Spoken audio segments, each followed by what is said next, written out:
திருப்பதி வனத்துறை அதிகாரிகள் கொலை வழக்கில் ஆந்திர சிறைகளில் இருந்து தமிழர்கள் அனைவரும் விடுவிக்கப்பட்டுள்ளனர். இதுகுறித்து நேரடி தகவலை செய்தியாளர் காண்டிபன் தெரிவிக்க கேட்கலாம். காண்டிபன், எத்தனை தமிழர்கள் விடுதலை செய்யப்பட்டாங்க? தற்போது நிலவரம் குறித்து விரிவான தகவலை சொல்லுங்க காண்டிபன்.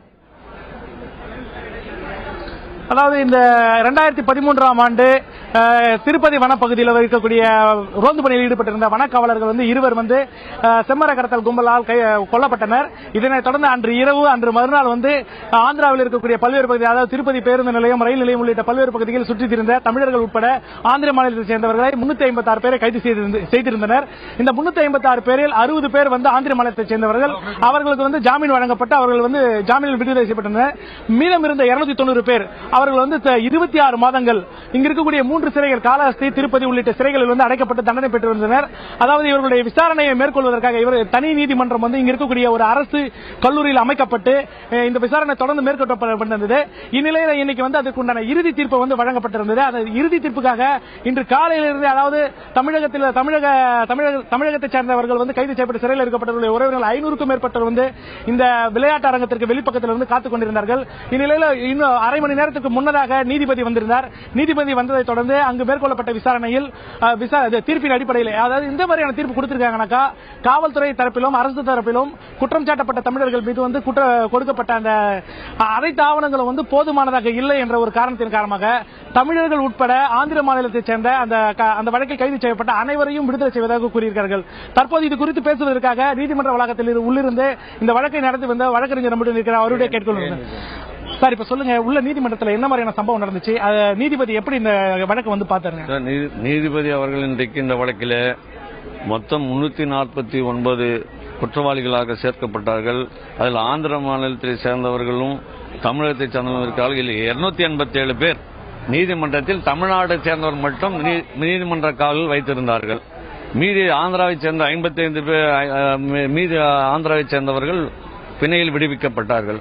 இந்நிலையில் அவர்களுக்கு தீர்ப்பு இன்றைக்கு சொல்லும் பொழுது தமிழ்நாட்டில் இந்த குற்றவாளிகள் தரப்பில் அரசு தரப்பில் அவர்கள் தாக்கல் செய்த எந்தவித ஆவணமும் எந்தவித சான்றும் நிரூபிக்கப்படவில்லை. ஆகவே இவர்கள் அனைவரும் நான் விடுதலை செய்கிறேன் என்று இன்றைக்கு நீதிமன்றத்தில் தீர்ப்பளித்திருக்கிறார். இதை ஆந்திர அரசு ஒரு பொய்யான வழக்கை போட்டு அவர்கள் தமிழ்நாட்டில் 2 ஆண்டுகளாக சிறையில் அடைத்து நடந்த கொடுமை, இது ஒரு மாபெரும் வரலாறு சிறப்புமிக்க ஒரு தீர்ப்பை தந்திருக்கிறார்கள். அவர்கள் இந்த வழக்கில் சாட்டப்பட்ட அத்தனை ஆவணங்களும் அரசு தரப்பிலே நிரூபிக்கப்படவில்லை என்று சொல்லி, ஆகவே நான் இதில் அனைவரையும் விடுதலை செய்கிறேன் என்று இன்றைக்கு அவர் சொல்லியிருக்கிறார்கள். இது தமிழ்நாடு அரசு முயற்சி எடுத்து நாங்கள் கடந்த 2 ஆண்டுகளாக இந்த நீதிமன்றத்தில் இந்த வழக்கை நாங்கள் நடத்தி கொண்டிருக்கிறோம். எங்களுக்கும் அம்மாவனுடைய ஆசையோடு நாங்கள் இந்த தீர்ப்பை அம்மாவின் பிறந்தநாள் சமர்ப்பிக்கிறோம் என்று மகிழ்ச்சியோடு தெரிவித்துக் கொள்கிறோம். 4 மாவட்டத்தைச் சேர்ந்த மலைவாழ் மக்கள் அனைவருக்கும் இதில் அம்மாவனுடைய அறிவுறுத்தலின் பேரில் இந்த விடுதலை பெற்று தந்து எங்கள் புரட்சித்தலைவர் அம்மாவுக்கு மேலும் சிறப்பு சேர்ந்து என்றைக்கும் அவர்கள் அம்மாவுக்கு ஆதரவாக இருந்து செயல்படுவார்கள். மலைவாழ் மக்கள் அனைவரும் புரட்சித் தலைவர் அம்மாவுக்கு நன்றி சொல்ல கடமைப்படுகிறேன் சொல்லி நன்றி. இப்ப 26 மாசம் சிறையில் இருக்காங்க, குற்றம் சுமத்தப்படாம சிறையில் அடைச்சிருக்காங்க, போதுமான ஆவணங்கள் இல்லைன்னு சொல்லி மேஜிஸ்ட்ரேட் சொல்லியிருக்காரு. இது சட்டத்துக்கு விரோதமான முறையில் கைது செய்யப்பட்டு சிறையில் அடைக்கப்பட்டாங்க பார்க்க முடியுமா? இதுக்கு மனித உரிமைகள் ஏதாவது இதுக்கு மேற்கொண்டு நடவடிக்கை எடுக்குமா? இல்ல இத்தனை மாத காலம் சிறையில் இருந்ததுக்கு உண்டான இவங்களுக்கு காம்ப்ரமைசேஷன் ஏதாவது பெற்றுக் கொடுக்க முடியுமா? இப்பொழுது இன்றைக்குதான் அவர்கள் நீதிமன்றத்தில் தீர்ப்பை பற்றி சொல்லியிருக்கிறார்கள், அறிவித்திருக்கிறார்கள். இதற்கு பின்பு அந்த நீதிமன்றத்தை அந்த தீர்ப்பு உரையை நாங்கள் நகல் பெற்று அதை உயர்நீதிமன்றத்திலோ அல்ல மனித உரிமை கமிஷனிலோ இதற்கு மேல் அதை தாக்கல் செய்து அவர்களுக்கு பரிகாரம் தேட வேண்டும். அதற்கு அவர்களுக்கு காம்பன்சேஷனோ எந்தவித தவறும் செய்யாத 2 ஆண்டுகளுக்கு மேல் சிறையில் வைத்திருந்த அந்த அரசின் மீது நாம் இதற்கு மேல்தான் அது தேவையான நடவடிக்கை இருக்கும். சார், இப்ப ஆவணங்கள் போதுமானதா நிரூபிக்கப்படலன்றாங்க. தமிழகத்திலிருந்து மால்தோறும் பல்லாயிரக்கணக்கான பக்தர்கள் திருப்பதியில சாமி தரிசனத்துக்காக வராங்க. இப்ப அப்படி வரவங்க இதுக்கு மேல பயம் இல்லாம வர முடியுன்றதுக்கு ஒரு வாய்ப்பு இருக்கா? இந்த பக்தர்களுக்கு இந்த உண்டான அந்த அச்சுறுத்தல் போக்க முடியுமா? இந்த ஆந்திர அரசு ஏதாவது இதுக்காக தமிழக அரசு சார்பாக நடவடிக்கை எடுக்க முடியுமா? இவர்கள் ஆந்திராவுக்கு தமிழ்நாட்டை சேர்ந்தவர்கள் யாரு வந்தாலும் அவர்கள் நேராக கோயிலுக்கு சென்று தரிசனம் பார்த்துவிட்டு வீட்டுக்கு செல்வதாக இருந்தால் எந்த பிரச்சனையும் இல்லை. இவர்கள் வழி தெரியாமல் வனத்துறை பக்கம் சென்றாலோ அல்லது தமிழ்நாட்டினுடைய வாகனம் வந்தாலோ அவர்கள் தடுத்து நிறுத்தி விசாரிக்கிறார்கள். அவர்கள் அதற்காக தான் வந்திருக்கார்கள் என்று சொன்னால் அவர்கள் நிச்சயமாக கைது செய்து சிறையில் அடைக்கிறார்கள். ஆகவே நம் தமிழ்நாடு அரசு மேலும் இன்றைக்கு அவர் மலைவாழ் மக்களுடைய அவர்கள் மறுவாழ்விற்காக அரசு நடவடிக்கை எடுத்து அவர்களுக்கு அவர்களுக்கு அந்த மலைவாழ் மக்களுக்கு நாம் அவர்களுக்கு எடுத்து சொல்லி நாம் தீர்த்துக் கொள்வோம். அதாவது இப்போ தற்போது பாத்தீங்கன்னா வழக்கறிஞர் தெரிவித்தது போல வந்து பாத்தீங்கன்னா இங்க பாதிக்கப்பட்ட அந்த மக்களுக்கு வந்து பரிகாரம் வந்து செய்வதற்கான வாய்ப்பு இருக்குது. தற்போது நாம இங்க பார்த்துக் கொண்டிருக்கக்கூடிய காட்சி பார்த்தா விடுதலை செய்யப்பட்டவர்கள் வந்து இங்க வெளியே சென்று கொண்டிருக்கிறார்கள். அவர்களை தான் நாம் பார்த்துக் கொண்டிருக்கிறோம். மேலும் இந்த வழக்கை பொறுத்தவரை பல்வேறு சாராம்சங்கள் நிறைந்திருந்தது. குறிப்பாக இந்த வழக்கு ஒரு சிலருக்கு வந்து குற்றத்தை வந்து நிரூபிக்கக்கூடிய வாய்ப்பு இருப்பதாக வந்து முதலில் வந்து வழக்கறிஞர் தரப்பில் வந்து தெரிவிக்கப்பட்டிருந்தது. இருப்பினும் இந்த வழக்கை பொறுத்தவரைக்கும் நீதிபதி வந்து ஆஜரான உடனேயே இங்கு இருக்கக்கூடியவர்கள் வந்து விடுதலை அனைவரும் வந்து போதிய ஆவணங்கள் இல்லாத காரணத்தினால் விடுதலை செய்யப்படுகிறார் என்று குறிப்பிட்டிருப்பது மிகவும் முக்கியமான ஒன்றாக பார்க்கப்படுகிறது. மேலும் இதில் வந்து பல்வேறு சாராம்சங்கள் நிறைந்திருக்கிறது. அதாவது என்ன ஒன்று பார்க்க வேண்டும், 20 தமிழர்கள் வந்து கடந்த ஆண்டு வந்து இங்கு இருக்கக்கூடிய ஆந்திர காவல்துறையினரால் சுட்டுக் கொல்லப்பட்டார்கள். அப்போது வந்து தேசிய மனித உரிமை ஆணையம் வந்து தானாக வந்து வழக்கை பற்றி விசாரித்து வந்தது. குறிப்பாக இப்போது நம்ம இருக்கிறோம். சார், நீங்க எந்த ஊரை சேர்ந்தவங்க சார்? நீங்க திருவண்ணாமலை மாவட்டம். எந்த ஊரு? திருவண்ணாமலை மாவட்டம். உங்களை ரிலீஸ் பண்ணிருக்காங்க. ரிலீஸ் பண்ணி நேரத்தில் நீங்களை எப்படி அரெஸ்ட் பண்ணாங்க? எங்க இருந்தாங்க கொஞ்சம் தெரிஞ்சுக்கங்க. கோயிலுக்கு போனாங்க சார். கோயிலுக்கு வரும்போது சித்தூர்லயே பிடிச்சிட்டாங்க. பிடிச்சிட்டு என்ன சொன்னாங்க உங்களை? சார் கூப்பிடுறாங்க வாங்கன்னு கூப்பிட்டாங்க. சரிங்க. வந்துங்க ஒரு நைட்டு மட்டும் வச்சுட்டு வந்து திருப்பதிக்கு ஒரு கல்யாண மண்டபத்தை கூட்டிட்டு வந்தாங்க சார். கூட்டிட்டு வந்து அதுக்கப்புறம் வந்து உங்களை வந்து இந்த கேஸ்ல வந்து குற்றம் போட்டிருக்காங்க. ஒரு 5 நாள் வச்சுட்டு வந்து நெல்லூர் ஜெயிலுக்கு கூட்டிட்டு போனாங்க. அங்க போய் பார்த்தோட தான் சார் கொலை கேஸ் போட்டிருக்காங்க. சரிங்க. உங்க பேருங்க? வெங்கடேஷ் சார். அதே போல வந்து மேலும் ஒரு நபர் இவருடன் வந்து இணைத்து இப்ப வந்து நீதிமன்றத்தை திரைக்கு கொண்டு வந்தாங்க. சார், உங்களை எங்க பார்த்தாங்க, எப்படி அரெஸ்ட் பண்ணாங்க சார்? சார், நாங்க அங்கிருந்து கூலி வேலைக்கு வந்திருந்தோம் சார். சித்தூர் வந்து வேலை செஞ்சுட்டு இருந்தோம். வேலை செஞ்சுட்டு இருக்கும் போதும் வேலை செஞ்சுவிட்டு வீட்டுக்கு திரும்பி போனோம் சார். போகும்போதும் எங்களை புடி பஸ் விட்டு இறக்குனாங்க சார். இறக்கி ஐயா கூப்பிட்டு வச்சுருந்தாங்க வாங்க அப்படின்னு சொல்லி கூட்டிக்கிட்டு திருப்பதி கொண்டாந்து வச்சிருந்து நெல்லூர் இந்த கல்யாண மண்டபத்தில் வச்சிருந்து ரிமாண்ட் பண்ணி சார். சரி, நிச்சயமாக தற்போது பாத்தீங்கன்னா இங்க விடுதலை செய்யப்பட்ட அனைத்து தமிழகத்தை சேர்ந்தவர்கள் வந்து இப்போது நேரடியாக அவர்கள் இருந்த அந்த சிறைச்சாலைக்கு கொண்டு செல்லப்படுவார்கள். நீதிமன்றத்துடைய உத்தரவு நகல் வந்து கிடைக்கப்பட்ட பிறகு அவர்கள் வந்து சிறையிலிருந்து விடுதலை செய்யப்படுவார்கள் எதிர்பார்க்கப்படுகிறது.